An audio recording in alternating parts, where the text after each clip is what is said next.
govorili smo o aktualnoj situaciji u općini Centara, bio je pokušaj vašeg opoziva, odnosno referenduma o opozivu, to nije uspjelo, vaši oponenti će reći da ste vi opstruisali taj proces, vi s druge strane kažete ko žurio, vrat slomio.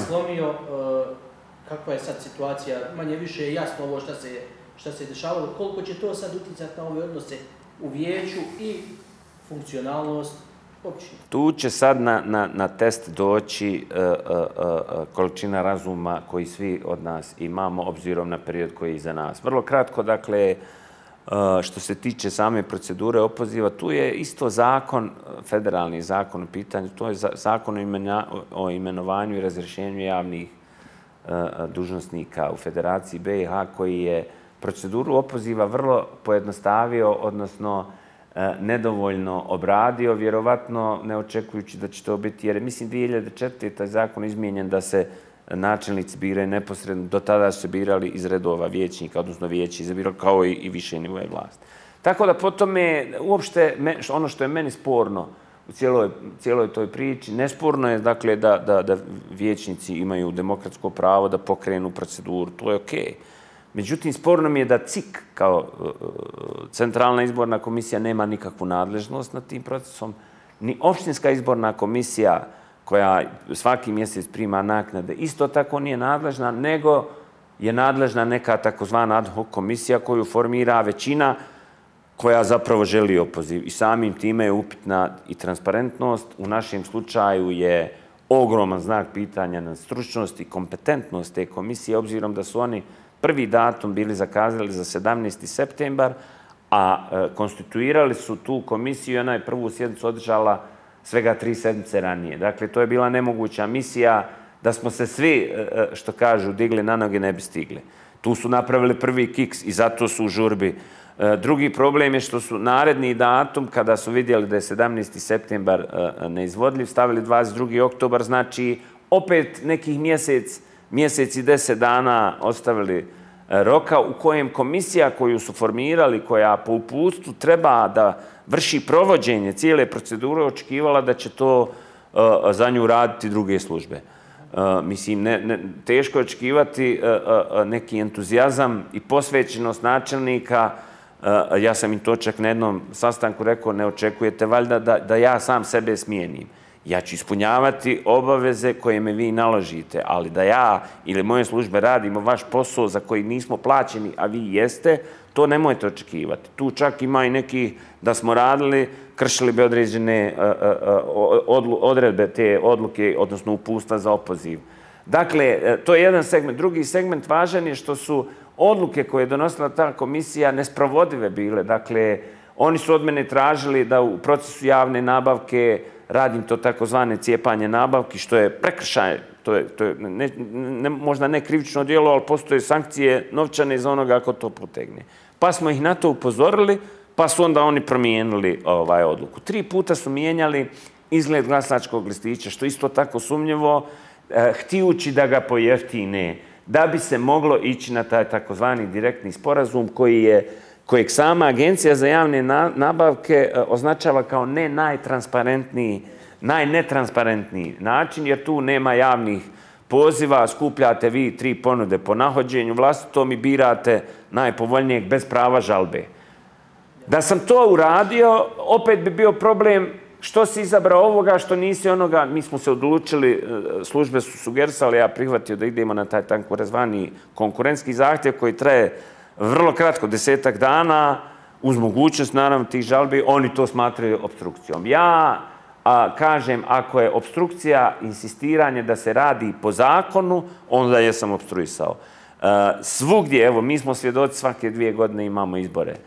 Dakle, uvijek i CIK i ostale strukture ostave sebi 3-4 mjeseca da se cijela procedura završi. Dakle, da su oni u julu, odnosno avgustu, kad su donijeli prvu odluku, umjesto tog brzog septembra stavili 26. novembar, do sada bi posao bio završen. Ovako, najvjerovatnije, od 26. novembra nema ništa. Sad, da li će u decembru neki datum ganjati, mi još nismo dobili zvaničan signal da je procedura zaustavljena i javna nabavka je u toku, a pitali ste kakve će to konsekvence imati. Nažalost, već imamo probleme zbog sujete i zbog nezadovoljstva neuspjehom koji su polučili.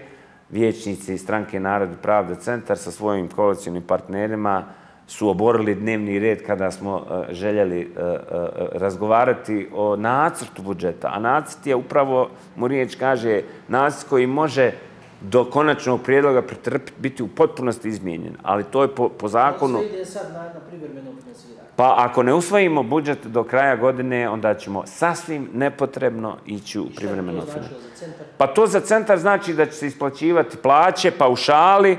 Razvoj? Ništa. Međutim, ono što za razliku od drugih nivoa vlasti ima ovlašćenje svaki načelnik lokalne zajednice jeste mogućnost da proglasi budžet nakon 2 neuspjela pokušaja usvajanja. To je 1. april, tako da ako ne uspijemo, ja imam po zakonu kao načelnik opštine ovlašćenje bez saglasnosti vijeća proglasiti budžet, tako da mi činimo sve, prije svega da ipak razum prevlada, jer zaista ovo nije budžet načelnika, niti budžet vijećnika, ovo je budžet koji finansiraju građani i koji im moramo isporučiti kroz usluge koje im pružamo. Dakle, tu treba progutati neku trenutnu sujetu. Ja sam i pored svega spreman na kompromis. Dakle, mi nismo ovdje došli da jedni druge volimo, da se tapšemo, da se grlimo. Ne moramo se više nikad ni pozdraviti na ulici, ali sam spreman i molim ih i pozivam, evo, iduće sedmice napravimo nastavak sjednice, da usvojimo nekoliko važnih. Recimo, mi smo u tom budžetu planirali da više nego duplo povećamo budžet za stipendije. Želimo da budemo opština koja će najviše izdvajati za stipendije. Pa mislim da bi za nadarene studente sa postojećih 100 išli skoro na 250 maraka mjesečno, što je značajan iskorak.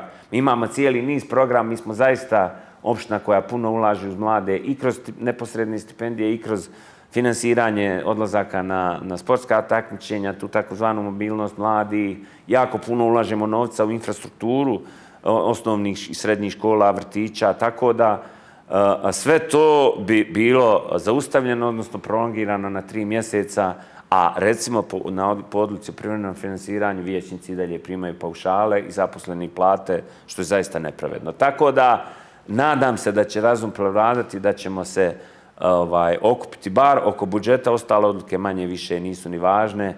Ajmo usvojiti budžet i ono što sam od prvog dana govorio, 2024. kada dođu redovni lokalni izbori, izmjerit ćemo se, idemo onima koji treba da sude o našem radu, a to su glasači, on će reći jesmo li dobro radili ili nismo.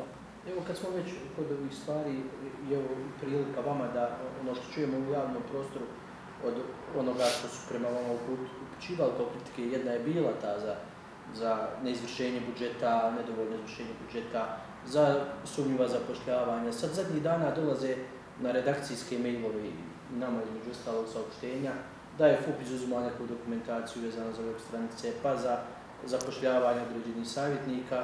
Evo, prilike vama da kažete šta je to aktualno, što se dešava i su tih navodi. Naravno, ja ću to demantovat, reći svoju verziju priče, neka tužilaštvo odluči. Mi smo, kada je u pitanju, evo ta konkretno web stranica, žao mi je kada neko u startu pokušava slaži ili nekim spinom, to je sad popularna riječ, da skrene pažnju javnost na neku temu. Nije web stranica plaćena 70.000, naslovi su svi kao načelnik platio. U pitanju je okvirni sporazum koji traje 3 godine. Okvirni sporazum koji uopšte nije obavezujući i koji mi u svakom trenutku možemo, ako smo nezadovoljni sa isporučiocem usluge, prekinuti. Plaćeno je 22.000, izrada potpuno nove web stranice i uz to još određenih softvera poput Viber, chatbota i još nekih pratećih stvari. Dakle, neistina je reći da je nešto plaćeno 70, nije istina, plaćeno je 22.000. To je jedno. Drugo, cijeli taj proces, evo najkraće rečeno, moje kolege iz pravobranilaštva su rekli jedva čekamo da nas pozovu, da demantuje, obzirom da je riječ o okvirnom sporazumu, obzirom da je na izabranog dobavljača drugi dobavljač uložio žalbu, cijela dokumentacija je otišla u ured za žalbe u Mostar, na koji mi nikakav utjecaj, i ured iz Mostara je rekao da je procedura provedena u skladu sa zakonom i dao nam nalog da potpišem. I ta dokumentacija je predata federalna. Naravno da će federalna uprava policije po prijemu nekog zahtjeva tražiti dokumentaciju. Hoćete reći da je i vaš interes da se ta priča... Mi smo sami sebe prijavili, mi smo tu dokumentaciju poslali Uredu za korupciju prije 2 mjeseca, kao i dokumentaciju za Čilim, kao i dokumentaciju za sve ostalo. Imam interes i drago mi je da su ažurni u tom dijelu, da što prije ispitamo. Problem je što vi imate u krivičnom zakonu, možete podići krivičnu prijavu za lažno prijavljivanje, međutim, sve krivične prijave koje su protiv mene podnesene su anonimne, tako da bojim se da sama činjenica da neko neće da se otkrije, ili su anonimne ili kaže klub vijećnika NIP-a, njih ima 9. Dakle, isto tako, umjesto da se bavimo pametnim stvarima, će me prisiliti da i ja sam već za klevete, podsjetit ću vas da su me u javnom prostoru govorili da sam pijanica, da bazdim na alkohol, to znači da evo sad i pred vama sam vjerovatno pijan i mamuran, to su strašne uvrede i zato sam ja podnio tužbe za klevetu. Nažalost, sudovi će imati posla, ali, Bože moj, najavljuju i tužbu za cijeli ovaj proces oko izbora, odnosno referenduma.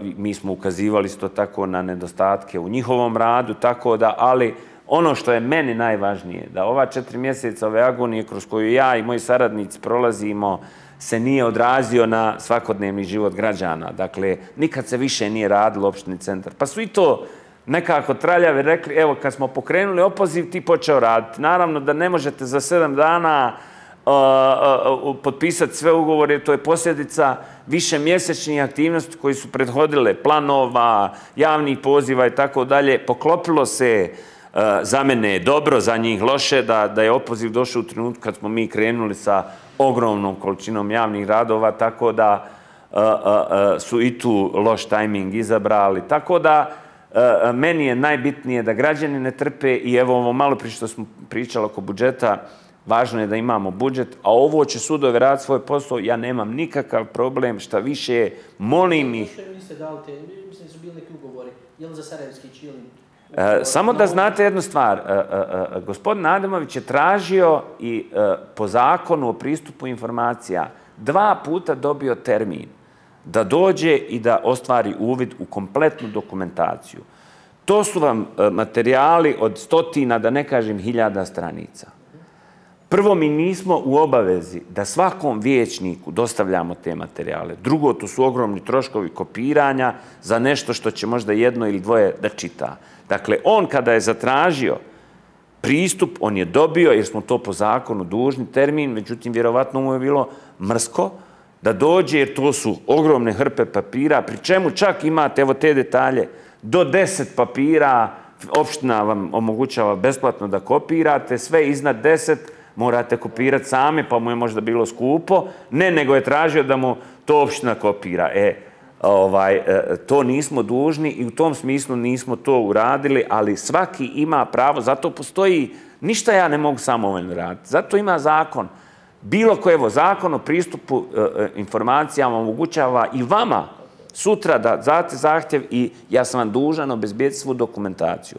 Ali nemojte od mene tražiti da, zato što se nekome čefnulo da sad kopiram 10-tine hiljada stranica i da onda neko dijelove vadi, šalje u medije, isječke i toga i pravi od toga priču. Zna se ko se bavi istragama i oni koji se bave istragama su dobili dokumentaciju, a gospodin Adamović i bilo ko, ako želi sam svoju istragu da bavi, da provodi, neka dođe, dobit će sve dokumente jer nas zakon na to obavezuje. Tako da, što se tiče upošljavanja, isto tako... Govorilo se o milion potrošeno na savjetnike, makar kako je to išlo... Ma, mislim, zaista su to spinovi.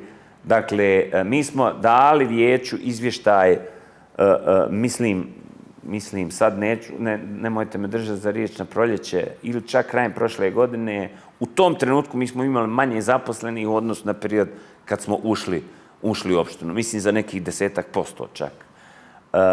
Mi imamo određeni broj ugovora o djelu, to nije tajna i to su uglavnom, ne uglavnom, nego u 100% procesu mladi ljudi koje mi na taj način želimo angažovati i zadržati i pružiti im priliku za neku vrstu stručnog osposobljavanja i da ne kažem, ne volim o tome da pričamo da su na našim ugovorima o djelu i osobe sa poteškoćama, na što smo ponosni, da su to djeca šehida i poginulih boraca, da su to mladi, perspektivni ljudi. Ne stidim se ni jednog takvog angažmana, naravno da nisu. Evo, ako kažemo da je to, recimo, 10-12 ljudi na godišnjem nivou koji imaju, ne znam, prosječnu platu oko možda 800-900 maraka, lako je sračunati da to nije ni blizu miliona o kojem oni govore, tako da zaista zločesto i nepotrebno.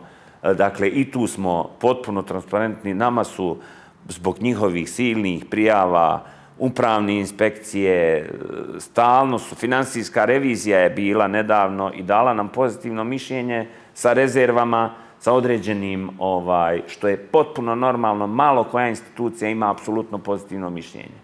I tu ima 4-5 stvari o kojim ćemo diskutovati. I recimo, jedan od uslova da bi oni razgovarali o budžetu jeste da ja dostavim izvještaj finansijske revizije koji je dostupan na njihovoj web stranici i koji uopšte nije tema za raspravu na vijeću.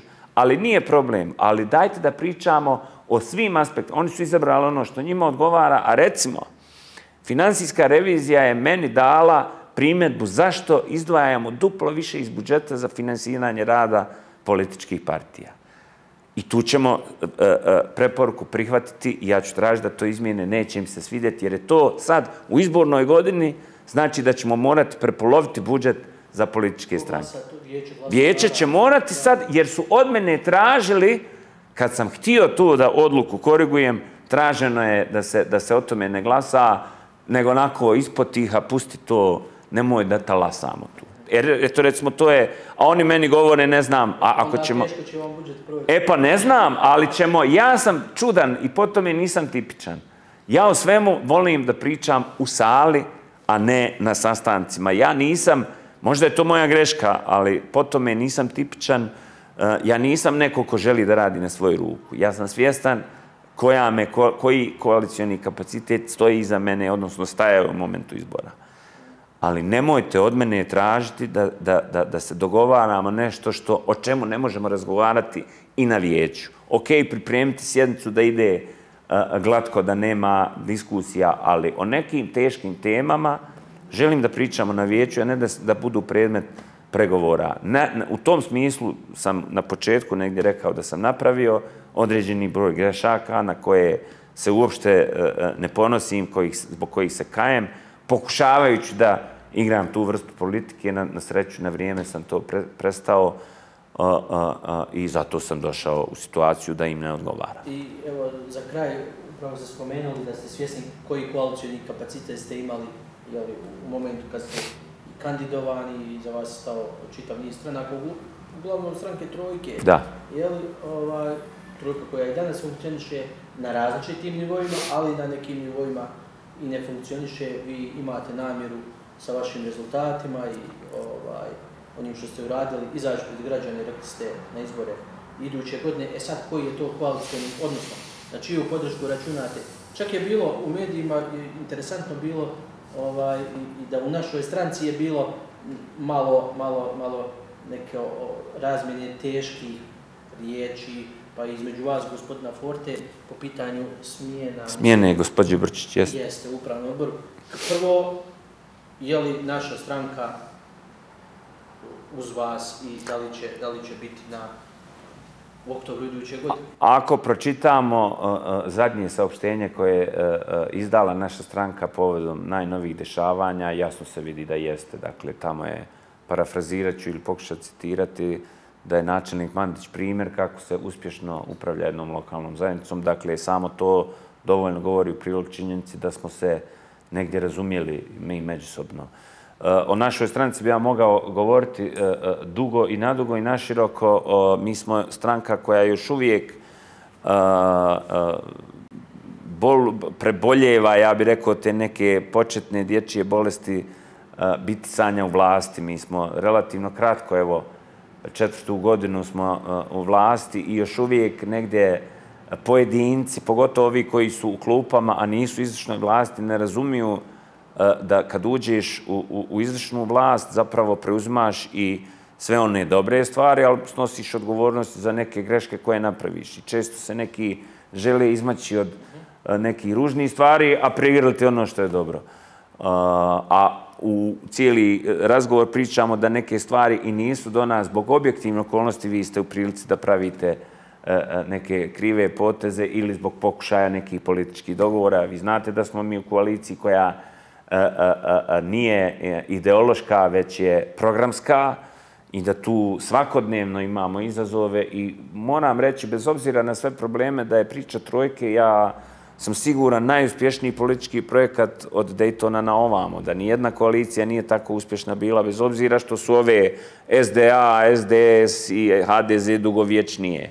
Mi smo za sve naše probleme preživjeli i siguran sam da ćemo preživjeti. Šta meni daje razlog da ovako govorim, to je činjenica, lično moram reći, meni je lično iz nekih ličnih, privatnih razloga, pa i političkih, žao što nije došlo do referenduma. Jer bi se tu na kraju pokazalo zaista ko je u pravu i ko ima veću podršku. I to bi meni, siguran sam, bio neki dobra odskočna daska za iduću godinu. Ali zbog svega ovoga o čemu smo pričali, referendum se nije mogao desiti jer ga nisu uspjeli ili nisu znali organizovati. Ali bez obzira na sve, onog momenta kad je objavljena ta odluka, desila se situacija i klima koju sam ja osjećao neposredno nakon što sam izabran. Dakle, ogromna podrška. Vi to osjetite, pogotovo nakon više godina u ovom poslu, vi osjetite na licima, ja volim, šetam, stalno sam među ljudima, prosto osjetite. Ja znam jednu godinu kad sam ja bio u krizi, kad ti pogledi nisu bili baš najprijateljskiji, vratio mi se taj osjećaj koji sam imao, taj pobjednički neki duh koji sam imao 2020. kad sam pobjedio i to je ono što me drži. Ja imam osjećaj i određene statističke pokazatelje da imam podršku ljudi koji su bili spremni sada izaći podržati me. To je nešto što me drži. Rezultati koje imam, o čemu smo pričali, značajan dio ovog razgovora i koji će se tek desiti, su isto tako osnov da imam pravo da tražim novi mandat i mislim da je sve ono što smo započeli i što smo zamislili nije moguće realizovati u jednom mandatu, potrebna su dva. Lično, i to moram reći, nakon ovih 4 mjeseca prilično neugodnog iskustva i ko zna šta nas još čeka, to je iscrpljujuće. Treba demistifikovati poziciju načelnika opštine. Ona ima sa sobom određene benefite i financijske, ali plate su javno dostupne, to nisu... Ja sam puno veće plate imao na poslovima koji sam prije radio u nekim omjerima kad usporediti to sa inflacijom. Dakle, imao bi se ja čime baviti i mirnije živjeti. Tako da želim na taj način da skinemo tu priču da se ja nešto držim za fotelju. Ovo je usijana stolica. Ali negdje proradi inat u vama, proradi želja nekoga ko je rođen na Grbavici, živi 500 metara odavde, koji je cijeli rat proveo u gradu. Ja sam to u kampanji govorio. Najduže vrijeme izbivanja moga iz Sarajeva je bilo tokom rata kada sam bio kao pripadnik armije BiH na terenu, na Treskavici, na Bjelašcu po mjesec dana.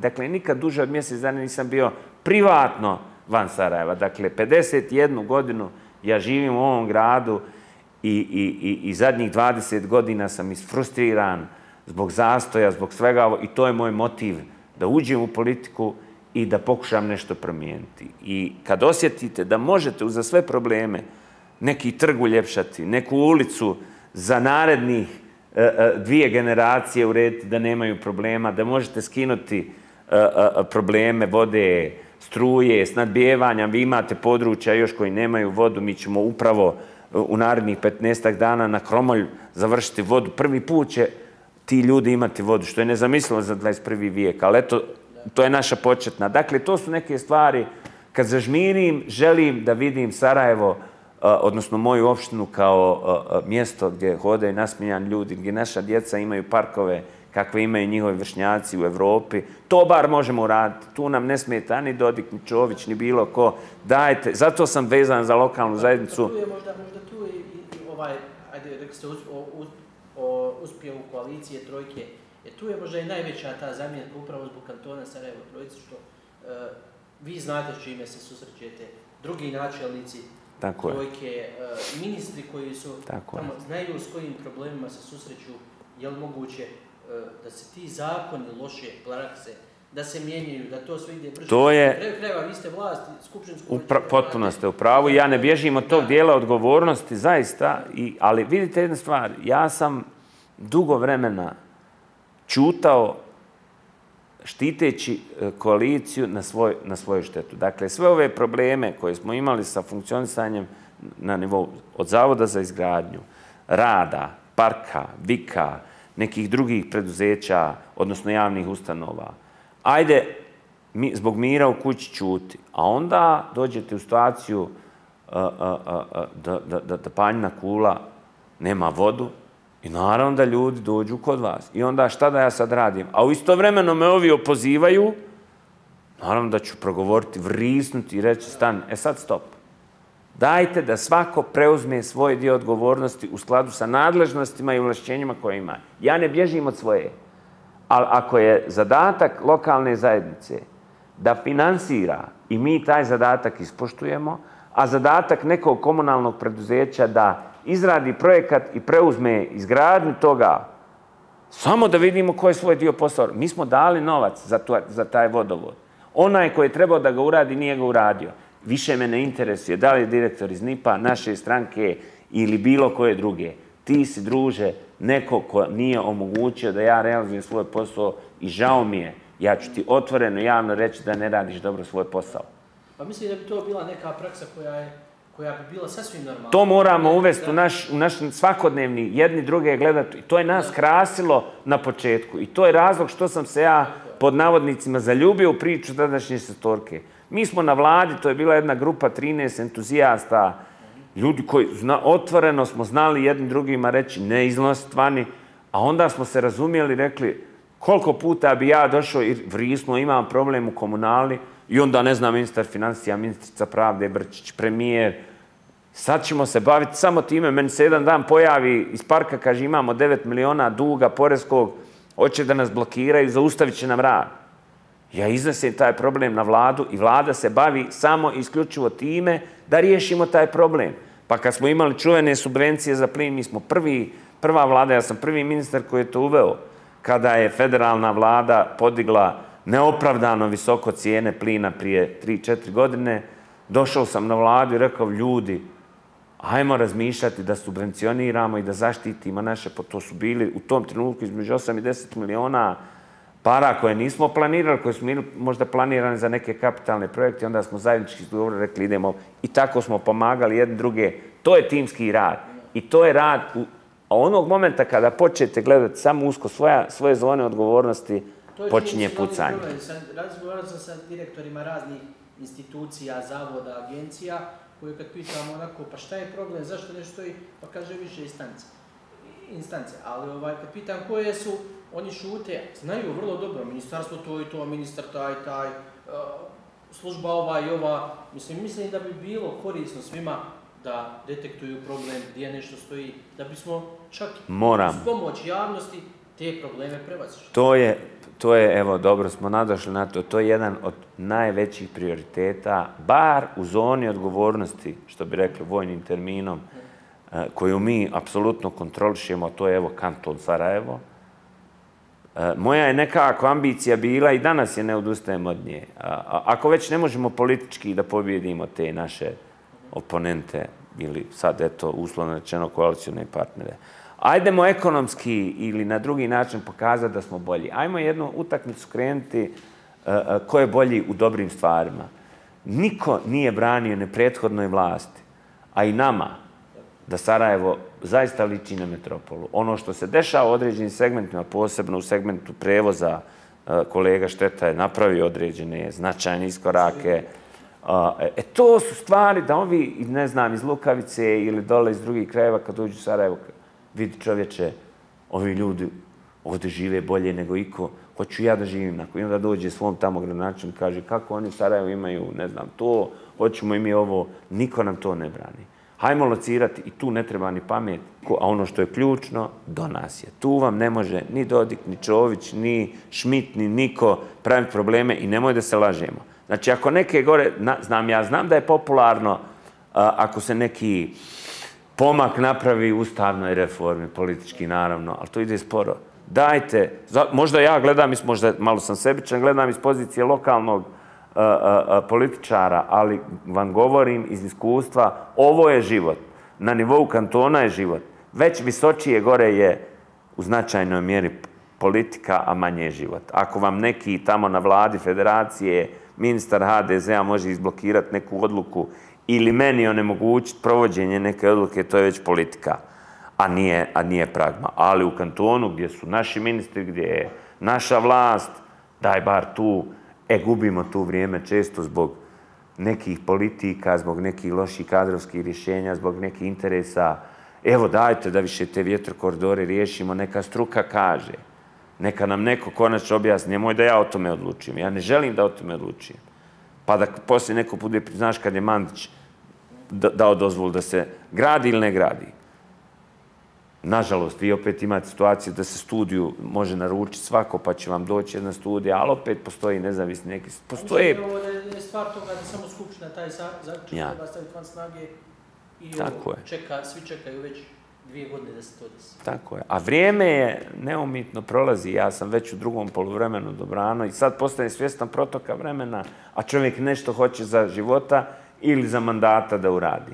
I ne bih volio da prođe mi mandat, a da onako neke suštinske stvari ne promijenimo. Zato ja gledam da ono što mogu uradim sam i da mogu sutra reći, evo, ovo smo ipak napravili, ovaj trg je sada ljepši, ovo naselje ima vodu, ovo drugo naselje ima novu LED rasvjetu, napravili smo možda podzemnu garažu za parking, tako dalje. Što se vidio po jedne teme, ne znam koliko je više aktualna, Centralna banka?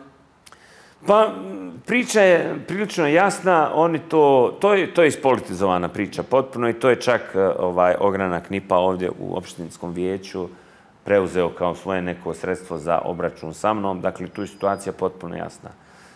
Mi smo prije 2 godine na osnovu istrage koju smo interno proveli, moje pravobranilaštvo je na jednoj sjednici tematskoj koju smo organizovali dalo preporuku načelniku da podnese krivičnu prijavu protiv bivšeg načelnika i NN lica zbog određenih nepravilnosti koje su uočene u samoj toj proceduri. Mi smo to uradili. Naknadno je upravo Državna komisija za zaštitu nacionalnih spomenika na osnovu tog istorijskog urbanog krajolika također rekla da svako onaj, mi imamo te dokumente, svako onaj ko bi izdao urbanističku dozvolu za gradnju tog objekta bi postupio protuzakonito. I na koncu drugostepeni organ, a to je Ministarstvo komunalne privrede, infrastrukture, prostornog uređenja i kako se već zove, je također potvrdilo moju odluku da se ne izdaje urbanistička saglasnost i stranku uputilo upravo na ono što smo malo pripričali na upravni spor. Tako da je tu zakonska procedura ispoštovana. Ono što oni govore o žalbama, što mediji špekulišu, to je spinovanje. Dakle, ne znam, spomenula se neka cifra od 16 miliona. Oni bi nas tužili i za zemlju koju su kupili, koja je neosporno njihova, za neizgrađeni objekat koji su oni procijenili, ne znam, da je 9 miliona. Čak tamo stoje neke advokatske usluge, pa ne znam još da im platimo i ljetovanje, zimovanje. Mislim, stvarno, neozbiljno od jedne tako ozbiljne institucije, neozbiljno ponašanje. Ono će imati svoj ili sudski epilog, ili ono na čemu ja od prvog dana insistiram, to je dajte ljude da se dogovorimo oko zamjenske lokacije za koju postoji saglasnost. Dakle, ne mogu da vjerujem da ne žele 300 metara niže, ponudili smo im odmah iza Alta centra, iza Mome i Uzeira, jedan plac adekvatan. Neće da uzmu to iz meni neobjašnjivih razloga i da izađem iz toga, što bi rekli, kao pobjednici. I građani zadovoljni, oni dobili još atraktivniju lokaciju i sa bezbjedonosnog aspekta i sa svakog drugog, blizu parlament, blizu policija odmah iza, mislim, američka ambasada. Ne žele i ne mogu da shvatim zašto. Dakle, ili će sud presjeći ili ćemo se konačno uspjeti dogovoriti. Meni je samo važno da smo bili aktivni u cijelom tom problemu, da smo nudili rješenja i danas ih nudimo. Nismo, jer ja nemam pravo bilo kakvu ličnu frustraciju dozvoliti joj da dominira iznad nečega što je javni ili opšti interes. Tako da i u ovom slučaju, bez obzira na neke riječi koje su rečene ili nisu rečene, kažem opet, volimo prijatelje, volimo supruge, žene, djecu, majke, roditelje, ali mi se u ovom poslu ne moramo voljati, ali se nekako moramo poštivati, jer i guverner Centralne banke je isto tako javni službenik kao i ja i mora razmišljati u interesu građana koje zastupa. Hvala vam lijepo. Hvala vam, zaista mi je prijalo.